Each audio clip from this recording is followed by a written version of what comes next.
Students, class 12th, mathematics, chapter 4th, exercise 4.6, question 7 to 14. Your topic is applications of matrix and determinant. यहाँ हम matrix और determinant की जो applications हैं important topic है ये. इसको हम आज इसकी थ्योरेटिकल मेथड देखेंगे. इस टॉपिक में system of linear equations, linear equations का हमें सिस्टम मिलेगा. सिस्टम मीन्स सम पेयर्स, 2 इक्वेशन में भी पॉसिबल एंड 3. 2 इक्वेशंस हो सकती हैं या 3 हो सकती है ना. इफ़ अगर 2 इक्वेशंस होती है तो 2 वेरिएबल्स में रहती हैं x और y, और अगर आपके पास 3 इक्वेशंस हैं देन 3 वेरिएबल्स x, y और z. Variable x, y, z हो सकते हैं, u, v, w हो सकते हैं, p, q, r भी हो सकते हैं वेरिएबल. सबसे कॉमन जो है आपको x, y, z वेरिएबल्स मिलते हैं. ओके, तो इसके लिए सबसे पहले जो हमारे पास इक्वेशंस होती हैं उनको हम चेंज करते हैं सब मैट्रिक्सेस में. एक मैट्रिक्स ए, एक matrix X and a matrix B. Matrix जो ए है इसमें हम कोफिशिएंट्स यूज़ करते हैं. एक्स, वाई, जेड जो वेरिएबल है इनके कोफिशिएंट. अब उससे फर्स्ट इक्वेशन में जो कांस्टेंट है a1, b1 और c1 तो वो फर्स्ट रो है. सेकंड इक्वेशन में कोफिशिएंट्स हैं a2, b2, c2 second row है. थर्ड इक्वेशंस में कोफिशिएंट है a3, b3, c3 आपकी थर्ड रो है. तो मैट्रिक्स जो ए है वो इसके कोफिशिएंट से बनता है. तो अगर 3 वेरिएबल है तो 3 क्रॉस 3 में आपको एक मैट्रिक्स बनाना है. मैट्रिक्स एक एक्स आप बनाएंगे, कॉलम मैट्रिक्स रहेगा. तो जो इक्वेशन में जो वेरिएबल्स होते हैं, यहाँ एक्स, वाई, जेड वेरिएबल है तो एक्स, वाई, जेड का एक कॉलम मैट्रिक्स हम रखेंगे. 3 क्रॉस 1, 3 रो 1 कॉलम. मैट्रिक्स जो बी हमारे पास प्रिपेयर होगा, जो हम बनाएंगे बी, वो भी कॉलम रहेगा. इसमें इक्वेशंस के राइट हैंड साइड इक्वल से साइड ट्रांसफ़र करेंगे जो कांस्टेंट नंबर है जिसमें वेरिएबल नहीं होगा, जैसे d1, d2 और d3 यहाँ हमने लिया है. उसका कॉलम मैट्रिक्स होगा 3 रो 1 कॉलम.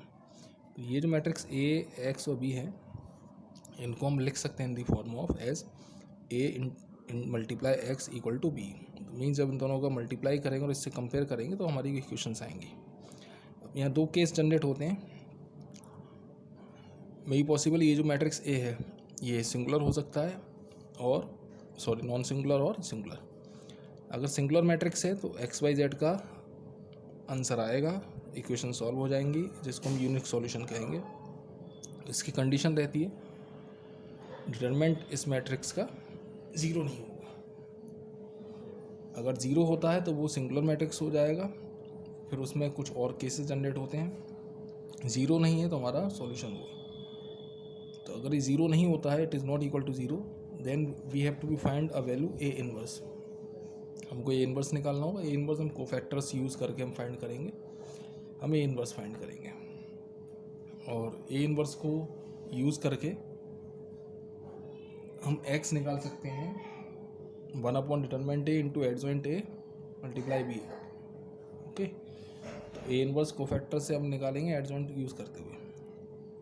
सपोज अगर ये 0 आता है, देन 0 आएगा तो सॉल्यूशन पॉसिबल नहीं है. एक्स और वाई, जेड, एक्स, वाई और जेड की वैल्यूज़ पॉसिबल नहीं है.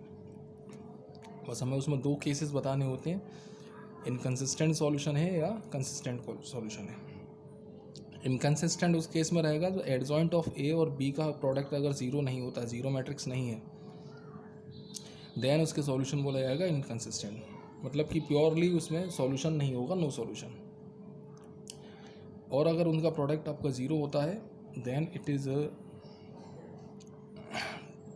जब उसमें 2 केसेस आएंगे. अगर 0 होगा तो कंसिस्टेंट भी हो सकता है, इनकंसिस्टेंट. कंसिस्टेंट सॉल्यूशन रहेगा मींस उसमें इनफाइनाइट सॉल्यूशन हो सकते हैं. इनकंसिस्टेंट नो सॉल्यूशन होते हैं. तो ये जो केस है इसमें नो सॉल्यूशन भी इंक्लूड हो सकता है, इनफाइनाइट भी सॉल्यूशन हो सकते हैं. इक्वेशन पर डिपेंड करता है. और ये प्योरली आपका नो सॉल्यूशन के लिए. तो ये दोनों केसेस जब जनरेट होते हैं जब हमारा डिटरमिनेंट जो वैल्यू है, डिटरमिनेंट हमारा होगा 0. 0 नहीं है तो सॉल्यूशन है, 0 है तो उसका सॉल्यूशन पॉसिबल है. इसमें 2 केसेस हम बताते हैं. तो ये एक थ्योरेटिकल है, एनसीईआरटी बुक में भी देखिएगा, उसमें भी गिवन है. अच्छे से देखिएगा, समझिएगा. नेक्स्ट वीडियो में मैं आपको क्वेश्चन 7 to 14 में कुछ पार्ट्स के कुछ क्वेश्चंस के सॉल्यूशन में दूंगा, पहले 2 वेरिएबल में फिर 3 वेरिएबल में। तो उसे देखिए, शेयर करिए और अच्छे से समझिए, और नेक्स्ट वीडियो को वेट करिए, उसमें सॉल्यूशन चेक करिएगा।